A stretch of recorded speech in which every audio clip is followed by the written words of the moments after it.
경북 예천에서 폭우로 실종된 주민을 수색하다가 급류에 휩쓸린 해병대원이 심정지 상태로 발견됐습니다.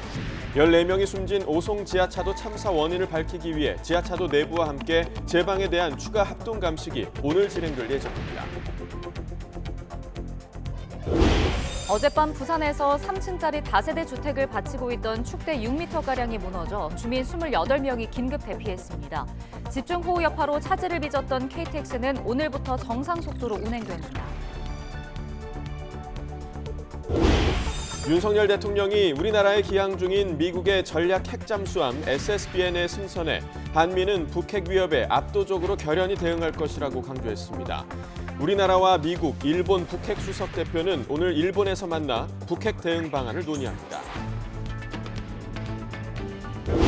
판문점에서 무단으로 월북한 미군의 신령 안전을 확인하기 위해 미 국방부가 북한군에 연락을 취하고 있지만 아무런 응답이 없습니다.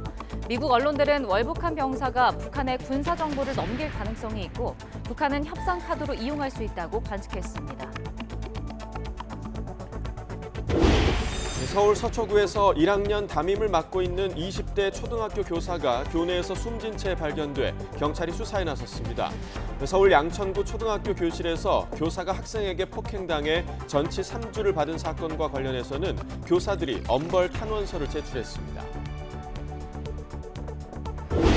내륙 대부분 지방에 폭염주의보가 내려진 가운데 오늘도 서울과 대구의 낮 기온이 33도까지 오르는 등 찜통더위가 기승을 부리겠습니다. 주말에 다시 장마가 시작되면서 수도권과 강원도 등 중북부 지방에 극한 호우가 쏟아질 가능성이 큽니다. 시청자 여러분 안녕하십니까? 7월 20일 목요일 굿모닝 YTN 2부 시작합니다. 경북 예천에서 폭우로 실종된 주민을 수색하다가 급류에 휩쓸려 실종된 해병대원이 야간 수색 도중 숨진 채 발견됐습니다. 실종된 지 14시간 만입니다. 엄윤주 기자가 보도합니다. 군복을 입은 군인들이 구급차 앞에 늘어서 있습니다. 곧이어 흰 천이 덮인 들것을 해병대 헬기로 옮깁니다. 경북 예천에서 폭우로 실종된 주민을 수색하다 급류에 휩쓸려 실종된 해병대원 A일병입니다. 앞서 A일병은 어젯밤 11시 8분쯤 내성천 고평교 하류 400m 지점에서 숨진 채 발견됐습니다.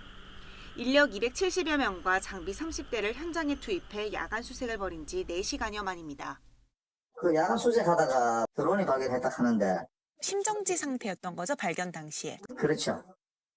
A일병은 헬기를 이용해 소속 부대가 있는 경북 포항 군병원으로 이송됐습니다. 인간띠를 만들며 실종자 수색 작전에 투입된 A일병은 구명조끼조차 없이 맨몸으로 작전에 투입됐습니다.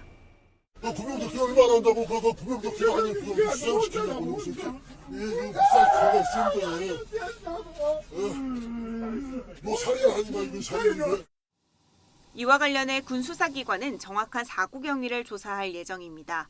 또 해병대 안전단도 호우 피해 복구 작전에 투입된 부대의 안전 분야에 대해 전반적으로 점검하고 보완할 방침입니다.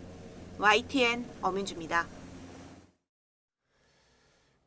경찰이 오송 지하차도 사고의 침수 원인으로 추정되는 미호천교 인근 제방의 발주처와 시공사를 대상으로 수사에 나섭니다.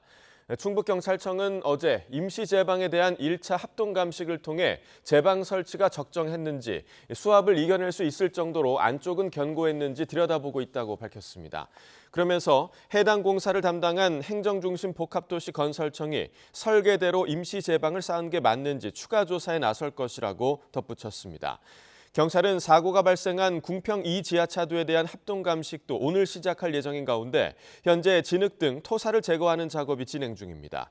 이번 합동 감식에는 경찰과 국립과학수사연구원 그리고 도로공사 전문가 집단이 참여합니다.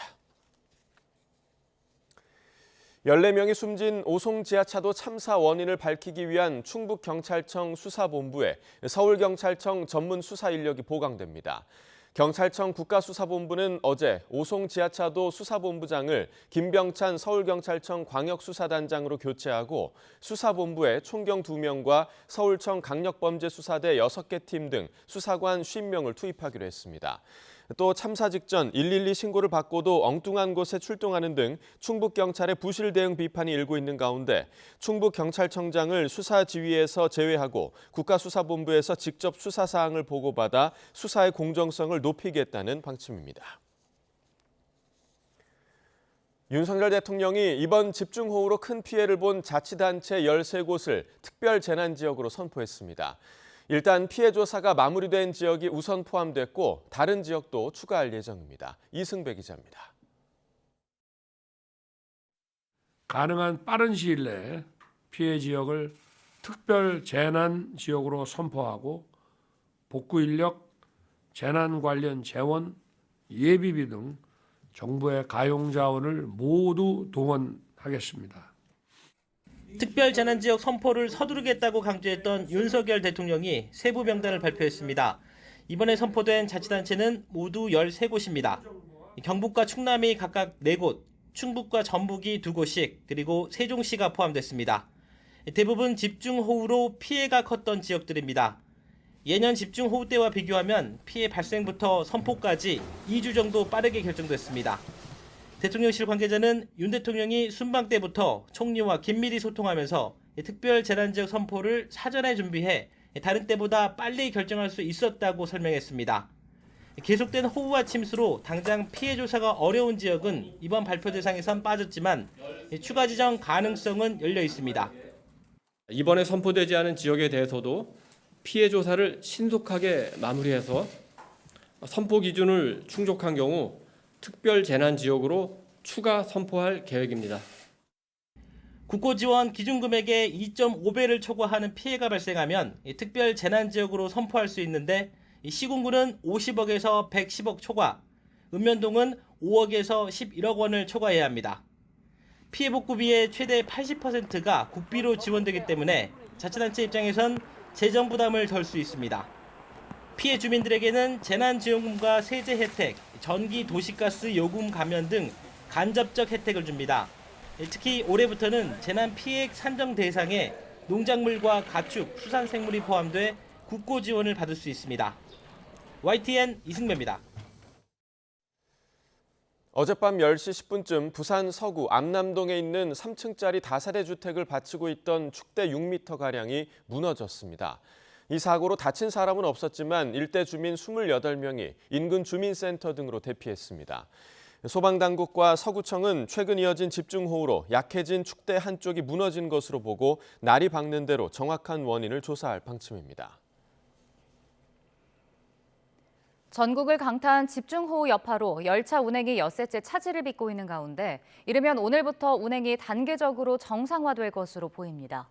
코레일은 선로 안전점검을 통해 운행에 차질이 없으면 현재 시속 90km에서 230km로 서행하던 KTX를 정상 속도인 시속 300km로 운행할 예정이라고 밝혔습니다. 또 시설물 점검을 통해 안전이 확보되는 대로 그간 운행이 중단됐던 KTX 일반선 구간 운행을 단계적으로 정상화하겠다는 방침입니다. 일반 열차의 경우 일부 구간 선로가 아직 불안정해 이르면 내일부터 운행이 재개될 것으로 보입니다. 다만 비 피해가 커 선로가 유실된 영동선과 충북선은 복구에 최소 2달이 걸릴 것으로 보입니다. 장맛비가 잠시 주춤하면서 수해를 입은 마을마다 복구 작업이 이루어지고 있습니다. 쑥대밭이 된 마을을 정비하고 일상을 회복하기까진 상당한 시간이 필요할 것으로 보입니다. 전국의 복구 상황을 헬기를 타고 직접 둘러봤습니다. 김다연 기자입니다. 산사태가 지나간 자리, 마을은 거대한 공사장처럼 변해버렸습니다. 군인들이 쉼없이 토사를 치워보지만 도통 끝날 기미가 보이지 않습니다. 집 밖에는 물에 젖고 망가져 못 쓰게 된 물건들이 어지러이 널려 있고 대체 어디부터 손을 대야 할지 모두가 막막할 뿐입니다. 폭우에 불어난 물살을 이겨내지 못한 제 방엔 큰 구멍이 뚫렸습니다. 언제 그랬냐는 듯 날이 맑아졌지만 곧 다시 큰 비가 내릴 수 있다는 소식에 복구하는 손길도 바빠집니다. 옆마을도 성한 곳이 거의 없습니다. 드넓은 초록빛 노는 흙탕물에 뒤덮이고 비닐하우스는 뼈대까지 처참하게 망가졌습니다. 14명이 숨진 충북 오송 지하차도는 차도, 사람도 지나가지 않고 텅 비어 을씨년스럽기까지 합니다. 희생자 시신이 모두 수습되며 수색 작업이 끝난 가운데 경찰은 이제 본격적인 사고 원인 조사에 들어갑니다. 일주일 사이 1년강 수량의 절반이 쏟아지면서 곳곳이 무너지고 파였습니다. 피해 지역 주민들이 상처를 딛고 일상을 회복하는데도 적지 않은 시간이 걸릴 것으로 보입니다. YTN 김다현입니다. 기후변화로 시간당 100mm가 넘는 집중호우가 매년 한두 차례씩 나타나고 있습니다. 이런 극한호우가 현실화하면서 재난 대응의 기준치 자체를 높여야 한다는 지적이 나옵니다. 보도에 정혜윤 기자입니다.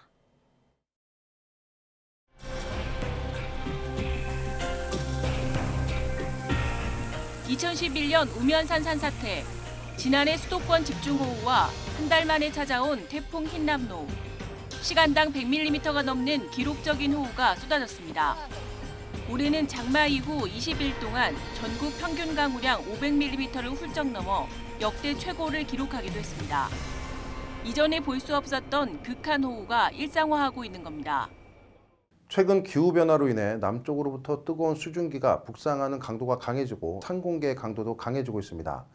이 두 공기가 충돌하는 우리나라 부근에서는 강한 불안정으로 인해 강한 호우가 발생하는 빈도가 점차 증가하는 추세를 보이고 있습니다. 하지만 빨라진 기후변화에 비해 재난 체계의 대응은 한두 단계 뒤처져 있습니다.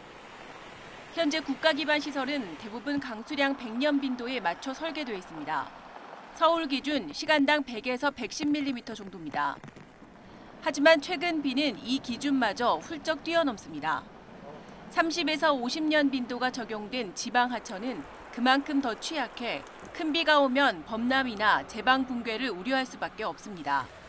기존에 우리가 이런 재난 관련 시설들이요, 30년 내 빈도라든지 또는 시설에 따라서 50년 빈도라든지 이런 거를 예측을 해서 그걸 대응할 정도의 어떤 대비책을 수립을 한다는 얘기죠. 근데 앞으로는 그러한 기준도 좀 상향시킬 필요가 있다라는 거죠. 기준을 높이고 새로 시설을 정비하려면 많은 시간이 소요됩니다. 따라서 그 전에 인명을 구할 수 있는 강제 대피령 제도의 도입이 시급하다는 주장도 제기됐습니다. 지하차도를 위험 지역에 대해서 비가 오면 차선 차단한다든가 정말 위험 지역에 대해서는 대피 명령을 내린다든가 이런 단 0.1%, 1%의 확률만 있더라도 그렇게 차단해야 되고 그거를 성숙하게 받아들이는 시민의식도 필요합니다. 기후변화를 넘어 기후위기 시대로 진입하며 갈수록 급증하고 있는 기상재난. 과하다 싶을 정도의 적극적인 정책과 빠른 대처만이 재산과 인명피해를 줄일 수 있는 방법입니다. YTN 정혜윤입니다. 추경호 부총리 겸 기획재정부 장관이 포스트 4대강 사업으로 불리는 지류 지천 정비에 필요한 재정 소요를 내년도 예산에 반영하겠다고 밝혔습니다. 추 부총리는 충남 공주와 청양의 호우 피해 지역을 방문한 뒤 기자들이 4대강 후속 사업에 대한 입장을 묻자 이같이 답했습니다. 추 부총리는 지류 지천 정비 사업의 실효성을 충분히 알고 있다며 관계 당국과 긴밀히 협의해 필요한 재정 소요를 내년 예산 편성 과정에 담아낼 것이라고 말했습니다. 아울러 추 부총리는 수해 복구에 필요한 예산을 신속히 투입하겠다고 강조했습니다.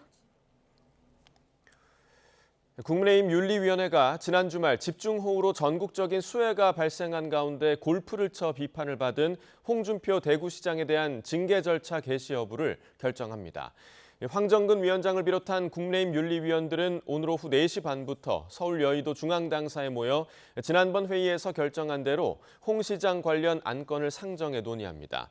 앞서 주말에 골프 치면 안 된다는 규정이 어디 있느냐며 반발했던 홍 시장은 어제 기자회견을 열고 수해로 상처 입은 국민과 당원에게 심려를 끼쳤다며 사과했습니다.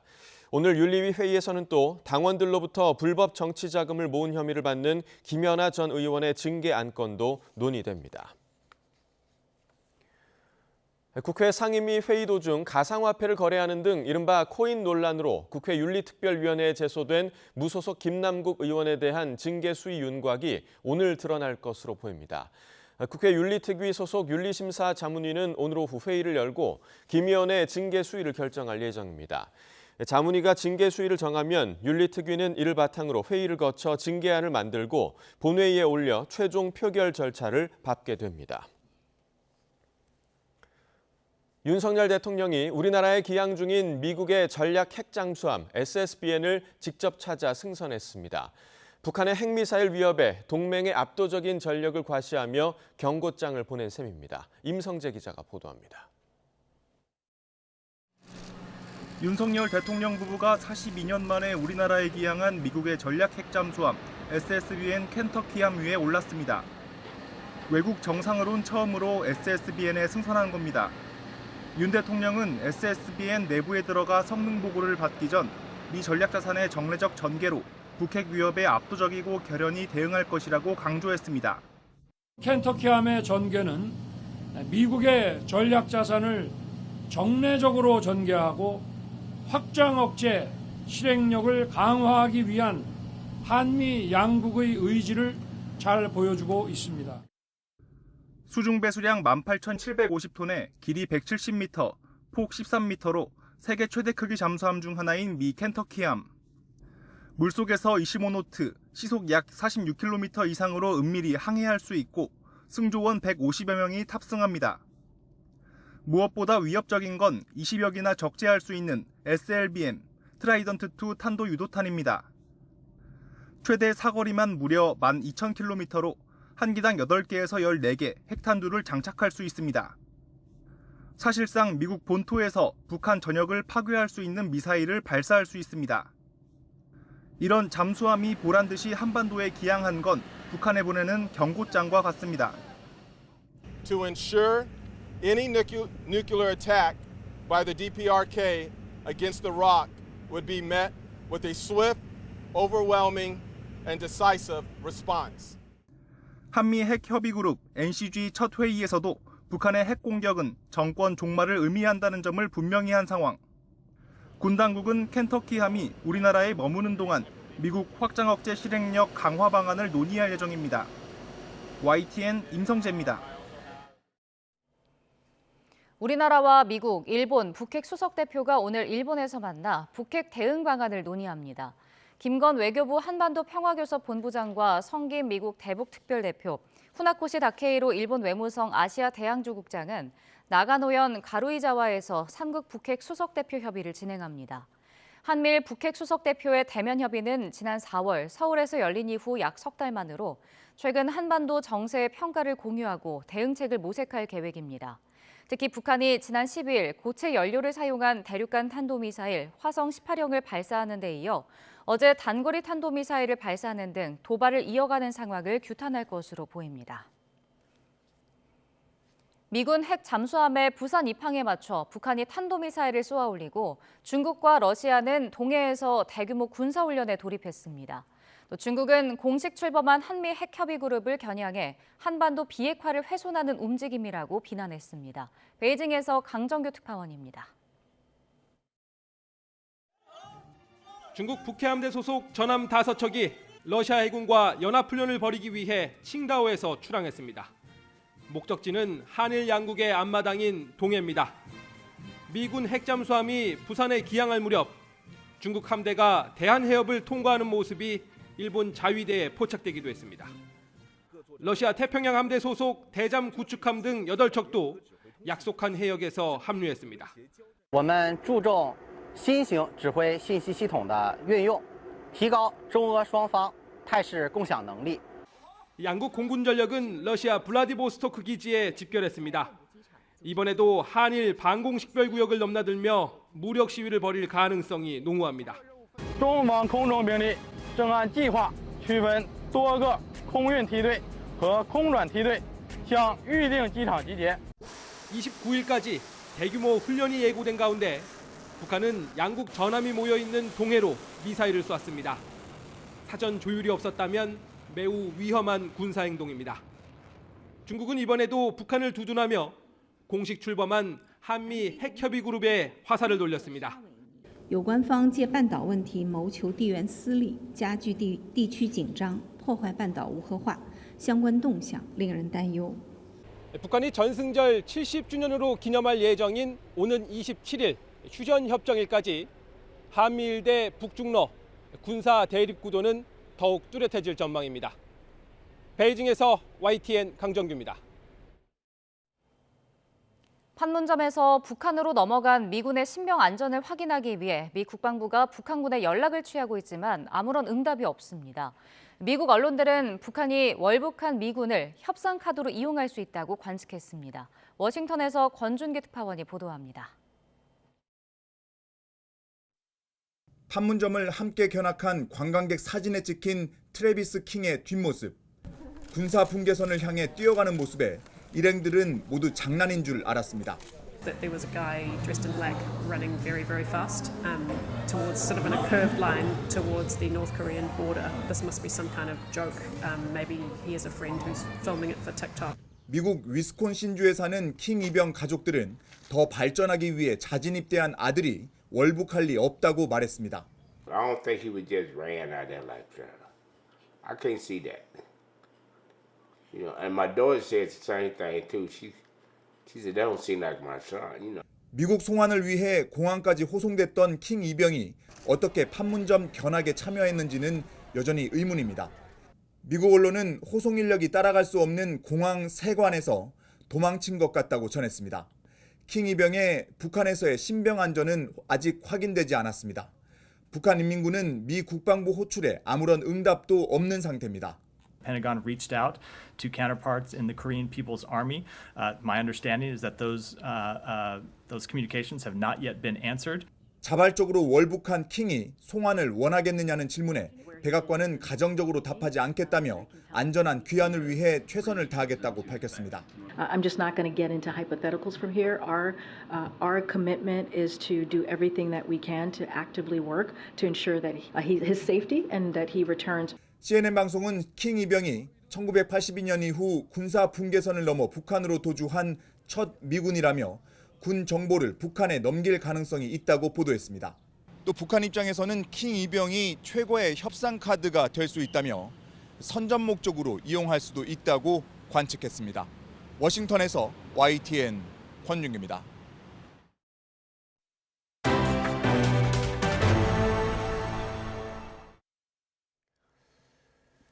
신용 점수가 높아도 은행의 신용대출 문턱을 넘기가 한층 어려워졌습니다.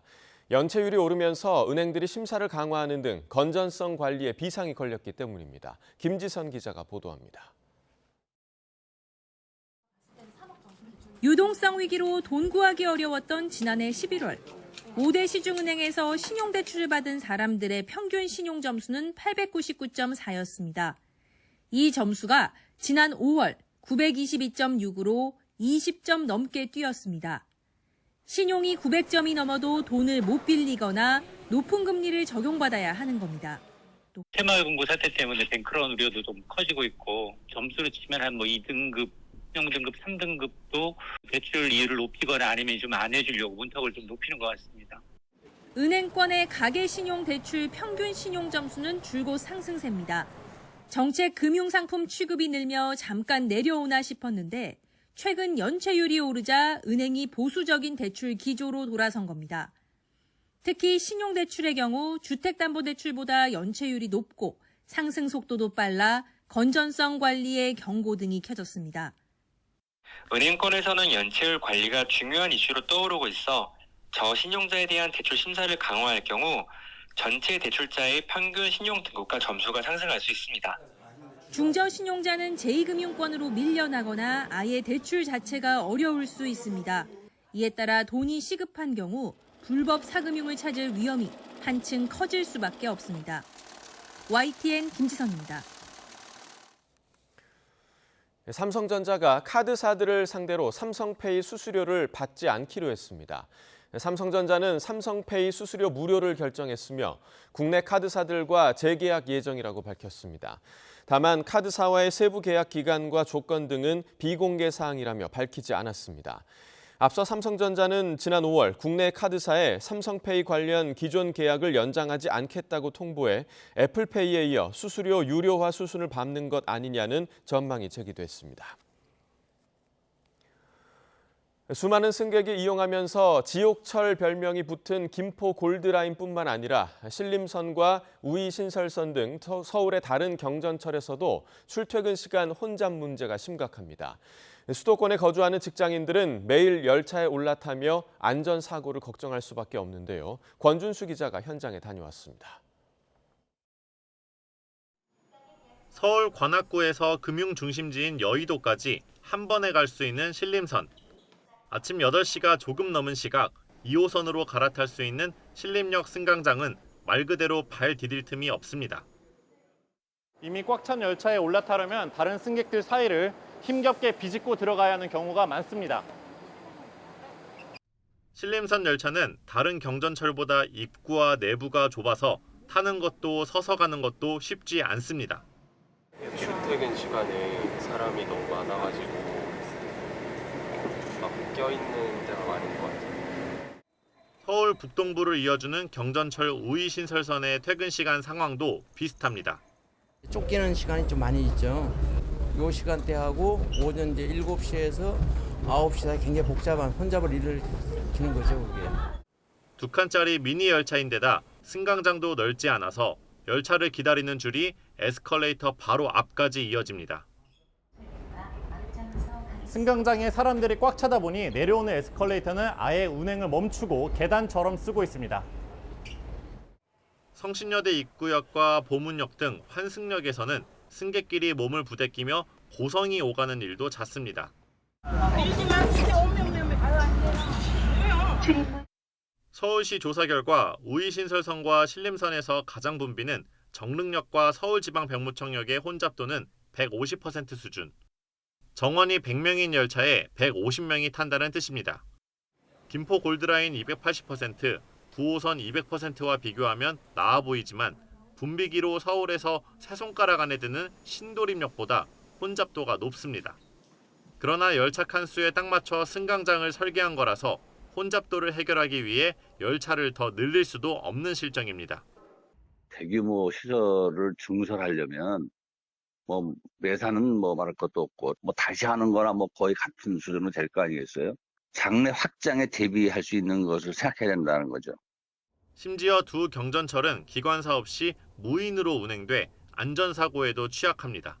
문이 자동으로 닫히는데 탈 때 사람이 끼는 경우가 많이 생겨가지고 그때 좀 걱정이 되더라고요.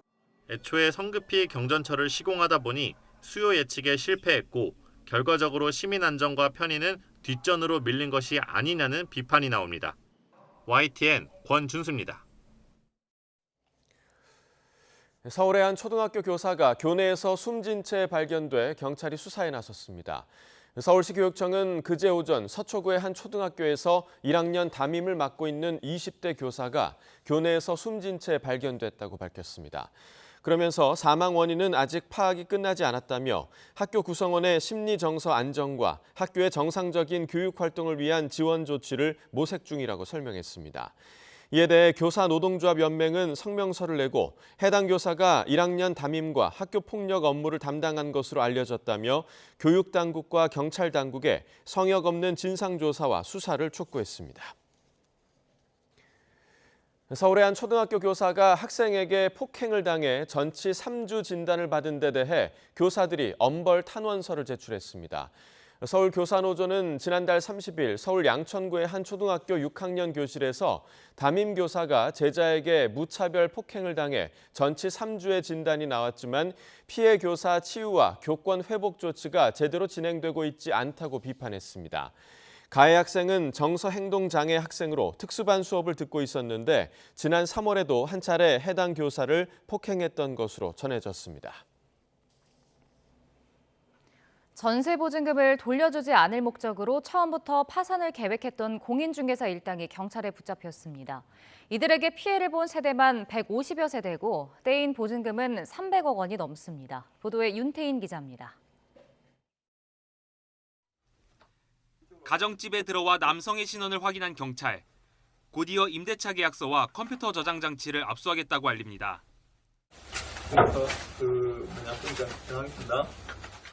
이렇게 체포된 전세 사기 일당의 총책 30대 A씨의 직업은 공인중개사. 부동산 전문가인 만큼 범행 수법은 치밀했습니다. 먼저 계약을 직접 진행할 중개보조원과 바지 임대인을 모집하고선 전세값을 매매가 수준으로 부풀린 뒤 세입자가 낸 보증금으로 부동산 매매 대금을 치르는 이른바 동시진행 방식을 썼습니다. 부풀린 보증금으로 매매대금을 치르면 남는 차익을 챙기거나 건축주에게서 사례비를 방식으로 이익을 얻었습니다. 집의 소유권은 바지 명의자에게 넘기고 파산 신청을 준비했습니다. 전세 계약이 끝나기 전에 파산 신청을 하면 주택도시보증공사가 보증금 반환 의무를 진다는 점을 노린 겁니다. 일당이 재작년 7월부터 1년 반 동안 집을 사들여 임대하면서 세입자 153대로부터 떼먹은 돈은 353억 원에 이릅니다. 대리인 통해서 했다는 게 많이 이상했던 것 같아요. 이 전세가가 생각보다 이제 좀 많이 높고 뭔가 매매가와의 그 차이도 별로 없다는 게. A씨 등 9명을 붙잡아 이 가운데 3명을 구속한 경찰은 이들에게 보증금을 돌려줄 계획이 처음부터 없었던 것으로 보인다며 사기와 범죄 집단 조직죄를 적용해 검찰에 넘기기로 했습니다. 또 전세 사기에 이용된 부동산을 마음대로 팔 수 없도록 몰수 보전을 신청했습니다. 경찰은 범행에 가담한 중개보조원 20여 명에 대해서도 수사를 이어갈 방침입니다. YTN 윤태인입니다.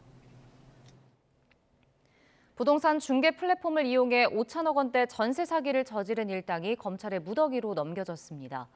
서울경찰청 금융범죄수사대는 무자본 갭투자 방식으로 전세 보증금을 가로챈 임대인과 매물 관리를 위탁받은 컨설팅 업체 대표 등 37명을 검찰에 송치했습니다. 이들은 지난 2021년 1월부터 2년 넘게 특정 부동산 중개 플랫폼을 이용해 임차인을 구한 것으로 조사됐습니다.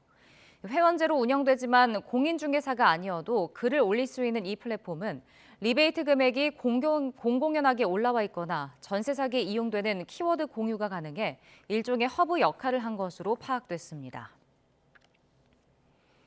택시기사를 살해하고 도주했다가 16년 만에 잡힌 일당에 대한 1심 선고가 오늘 내려집니다. 인천지방법원은 오늘 오후 2시 강도살인 혐의로 재판에 넘겨진 40대 남성 2명에 대한 선고 공판을 엽니다. 이들은 지난 2007년 7월 인천시 남촌동에 있는 도로 인근에서 택시기사를 흉기로 살해한 뒤 현금 6만 원을 빼앗아 달아난 혐의로 재판에 넘겨졌습니다. 이들은 범행을 숨기기 위해 택시에 불을 지른 뒤 종적을 감췄고 이후 택시 내부에서 지문이 발견돼 범행 16년 만인 올해 초 범인이 붙잡혔습니다. 법률 서비스 플랫폼 로톡 가입 변호사를 징계한 대한변호사협회 처분이 정당했는지에 대한 법무부의 판단이 오늘 이뤄집니다. 법무부는 오늘 오후 3시 로톡 가입을 이유로 변협으로부터 견책이나 과태료 처분을 받은 변호사들의 징계위원회를 엽니다. 징계위엔 지난해 10월부터 지난 2월까지 징계를 받았던 변호사 123명이 낸 이의 신청이 일괄 상정된 것으로 파악됐습니다. 앞서 변협은 재작년 5월 법률 서비스 플랫폼 이용을 막기 위해 플랫폼에 가입한 변호사들을 징계하는 내용으로 협회 광고 규정을 개정한 데 이어 로톡 의혹 변호사들의 징계 처분을 이어왔습니다.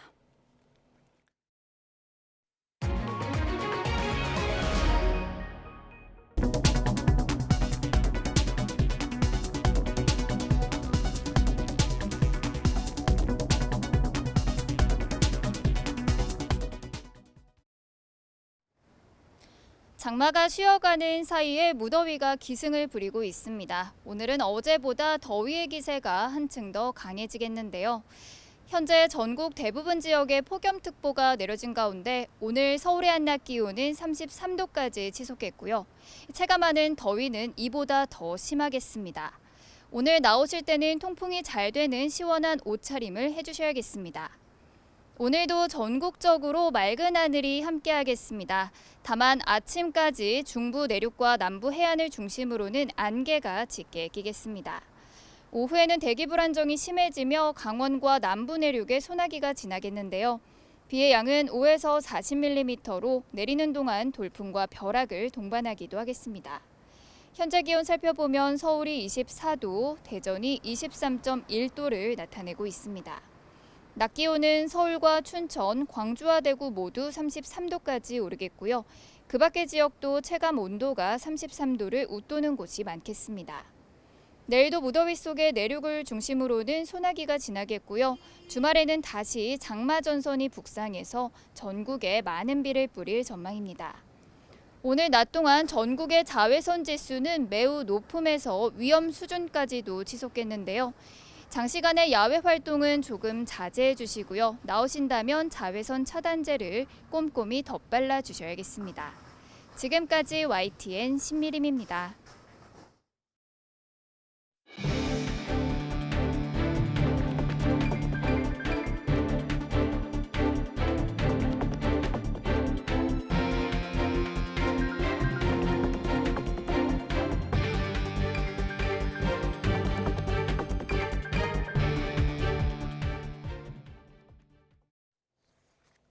경북 예천 내성천에서 집중호우 산사태 실종자를 수색하다 급류에 휩쓸려 실종됐던 해병대원이 야간 수색 도중 숨진 채 발견됐습니다. 해병대 사령부는 소방당국이 어젯밤 11시 10분쯤 실종 지점으로부터 5.8km 떨어진 경북 예천군 내성천 고평교 하류 400m 지점에서 A1병을 발견했고 해병대 마리논 헬기로 포항의 군병원으로 후송했다고 밝혔습니다. 이어 군 수사기관은 사고 경위에 대해 조사할 예정이며 해병대 안전단은 호우 피해 복구 작전에 투입된 부대의 안전 분야에 대해 전반적으로 점검하고 보완 중에 있다고 설명했습니다.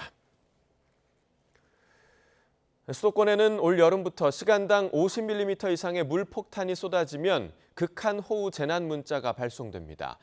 취약 시간대 국민의 생명을 구할 수 있는 중요한 수단인 만큼 전국 확대를 서둘러야 한다는 목소리가 나옵니다. 김민경 기자가 보도합니다. 수도권에 벼락과 함께 쏟아지기 시작한 비. 피해가 우려될 정도의 호우로 변해가자 경고음과 함께 재난 문자가 울립니다. 단순히 비가 많이 오는구나 정도로만 생각했었는데 갑자기 알림이 울리면서 저희 동네에 시간당 몇 밀리미터의 강한 비가 내리고 있어 침수가 우려된다 이런 문자가 오니까 올여름 수도권에 시범 적용 중인 극한호우 재난 문자입니다. 시간당 50mm 이상의 비가 내리고 동시에 3시간 누적 강수량이 90mm를 넘는 경우 수도권 읍면동에 발송됩니다. 다른 지역은 아직 극한호우 재난 문자를 받지 못합니다. 하지만 이번 장마 기간 수도권 이외 77개 지역에서도 발송 조건을 웃도는 폭우가 쏟아졌습니다. 극한호우 재난 문자를 받았다면 생명을 구하거나 피해를 줄일 수도 있었다는 얘기입니다. 장마 이후에도 극한호우가 내릴 가능성은 큽니다. 내년으로 예정된 재난 문자 전국 확대를 앞당길 필요가 있습니다. 호우로 인한 인명피해를 줄일 수 있는 중요한 열쇠가 될 수 있기 때문입니다. 재난 문자를 당장 확대하기에는 기상청 상황도 여의치 않습니다. 전국 9곳 지방청에서 재난 문자 발송을 결정할 수 있는 훈련된 예보 인력이 추가로 필요하기 때문입니다. 취약 시간대 재난 상황을 인지하고 생명을 구할 수 있는 재난 문자를 최대한 빨리 확대하기 위해 각 부처의 협력과 지혜가 필요합니다. YTN 김민경입니다. 전국에 쏟아진 장맛비로 경북 지역의 고택에도 피해가 잇따랐습니다. 문화재청 집계 결과 장마철 집중호우로 국가지정문화재에서 피해가 확인된 사례는 어제 오후 5시 기준으로 총 50건으로 늘었습니다. 국가민속문화재인 경북 봉화 만회고택은 가옥 주변에서 발생한 산사태로 담장 주변으로 흙더미가 밀려 들어와 복구 작업이 진행 중입니다. 봉화 쌍벽당 종택과 만산고택은 최근 폭우로 인해 지붕에서 누수가 발생했고 서설당 고택은 배수가 제대로 되지 않아 집안 일부가 침하했습니다. 명승지인 예천 초간정 원림 일대는 토사가 유실되고 담장 기와와 교량 난간대가 비로 인해 일부 훼손됐고 천연기념물 예천 금당실 송림에선 나무가 넘어져 출입을 통제하고 있습니다. 경북 문경 내화리 3층 석탑과 전남 순천 송광사 일대, 경기도 이천 어제연 고택도 비 피해를 입은 것으로 파악됐습니다. 한화진 환경부 장관이 지류와 지천을 대대적으로 정비하겠다고 밝혔습니다. 한 장관은 어제 경북 예천군 내성천 홍수 취약지구를 방문한 자리에서 내성천과 같은 중소규모 지류 지천에 대한 준설 작업 등 정부 차원의 대대적인 종합관리 대책을 마련하겠다며 이같이 밝혔습니다. 한 장관은 2020년 지방이양 일괄법 시행으로 지방하천 정비 시 국고 보조금을 지급하지 못하고 이러다 보니 지자체 사업 우선순위에 밀려 하천 정비율이 기대에 못 미친다며 제도적인 부분을 손봐야 한다고 지적했습니다. 국가정보원이 북한 정보기술 IT 인력이 우리 기업의 해외 지사에 위장 취업을 시도했던 것으로 파악됐다고 밝혔습니다. 과거에는 프리랜서 형식으로 일회성 일감을 수주했던 북한이 이번엔 여권과 졸업 증명서까지 위조해 채용 직전 단계에서 적발된 겁니다. 북한이 이메일 계정 정보를 훔쳐 신용카드 정보 1000여 건을 빼돌려 결제 시도한 정황도 드러나는데 국정원은 금융보안원과 협조해 카드 사용을 중지했다고 전했습니다. 국정원은 국내에 팔린 중국산 계측 장비에 악성 코드가 설치된 상태로 납품된 사실도 확인했다며 전수조사를 진행 중이라고 설명했습니다. 책을 정가의 일정 비율 이상 더 싸게 팔 수 없도록 하는 도서 정가제가 위헌인지에 대한 헌법재판소 판단이 나옵니다. 헌법재판소는 오늘 오후 작가 A씨가 출판 문화산업진흥법 조항 등에 대해 낸 위헌 확인 사건에 선고를 진행합니다. 도서 정가제로 불리는 관련법 제22조 사항은 간행물은 정가대로 판매해야 한다고 정하고 있고 같은 조 5항은 가격 할인은 10% 이내로 마일리지 등 경제상 이익도 추가 5% 이내로 제한하고 있습니다. 웹소설 작가인 A씨는 일반 도서와 전자책 유통 방식이 다른데도 도서 정가제를 일률적으로 적용하는 건 기본권을 침해해 위헌이라고 주장했습니다. 현재는 앞서 2011년 4월에도 출판 서점 단체를 청구인으로 하는 도서 정가제 조항 사건을 심리했는데 당시는 조항과 청구인 사이 직접 관련성이 부족하다고 보고 사건을 각하했습니다.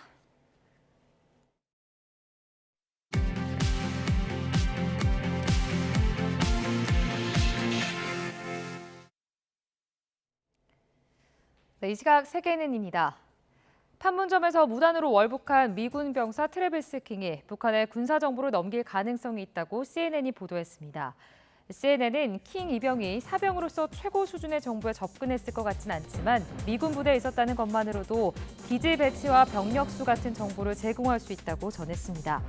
또 킹 이병은 1982년 이후 군사 분계선을 넘어 북한으로 도주한 첫 미군으로 추정된다며 북한 입장에서 최고의 협상 카드이며 선전 목적으로도 이용할 수 있다고 관측했습니다.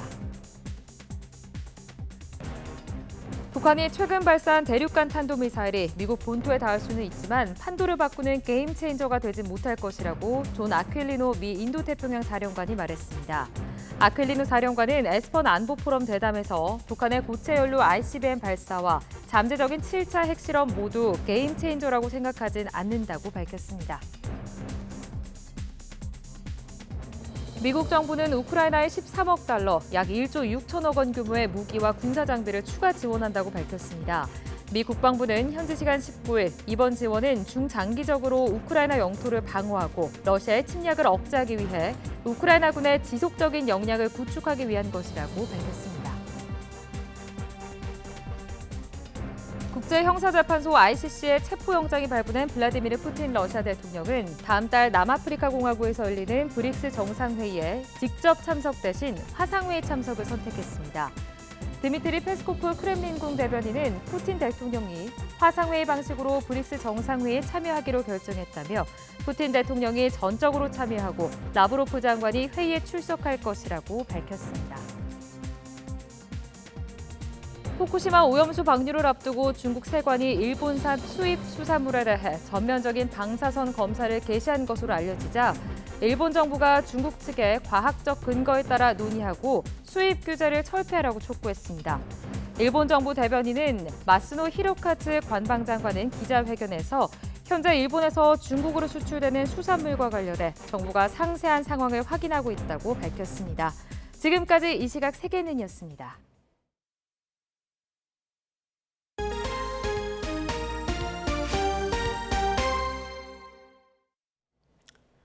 프로야구가 짧은 올스타 브레이크를 끝내고 내일 후반기 일정을 시작합니다. 두산의 연승 행진과 LG SSG의 1, 2위 대결이 큰 관심입니다. 보도에 이지은 기자입니다. 절반을 달려온 KBO 리그. 후반기 첫 관전 포인트는 두산 베어스의 연승 행진입니다. 7월 무패 9연승, 3위까지 치고 올라온 상황. 광주 원정에서 최다 연승 타이 10연승에 도전합니다. 전반기 때 두산 베어스는 이제 예행 연습이라고 생각을 하셨으면 좋겠습니다. 후반기에 더 좋은 모습, 더 달라진 두산 베어스가 될 수 있도록 정말 최선을 다해서 좋은 경기력으로 찾아뵙겠습니다. 잠실에서는 LG SSG의 미리 보는 한국 시리즈가 열립니다.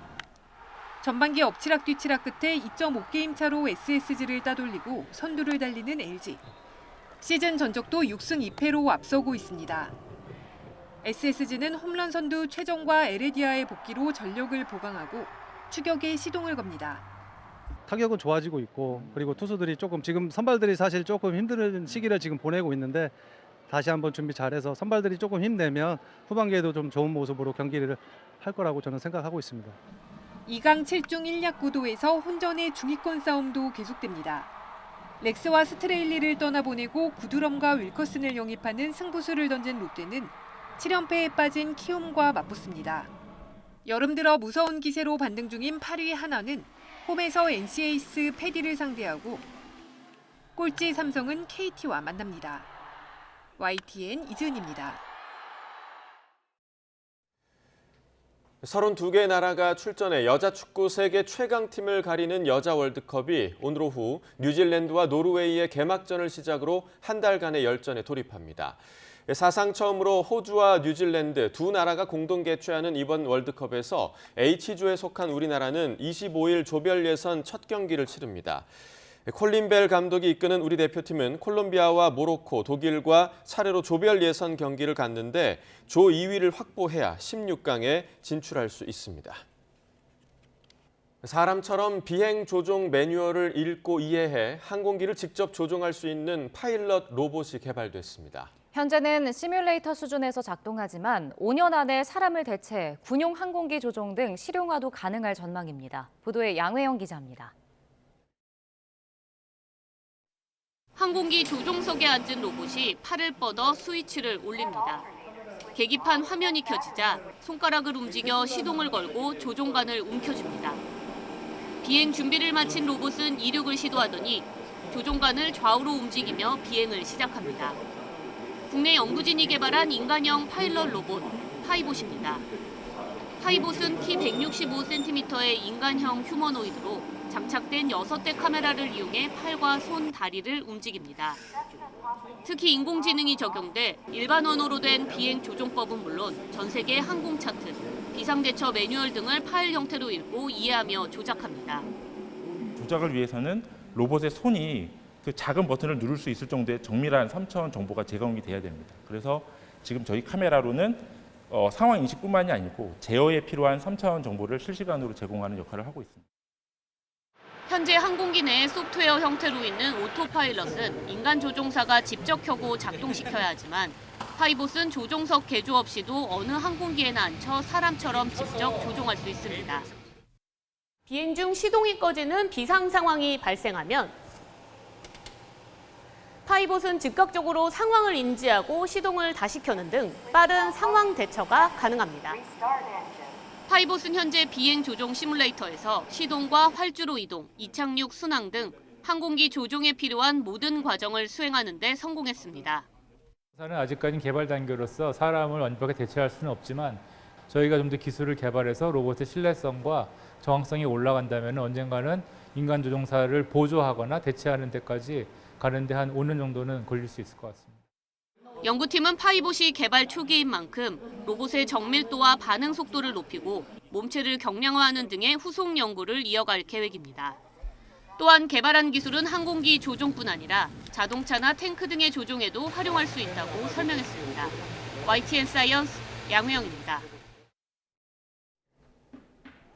오늘도 더위 대비를 잘 해주셔야겠습니다. 장마가 주춤하는 사이에 찜통더위가 기승인데요.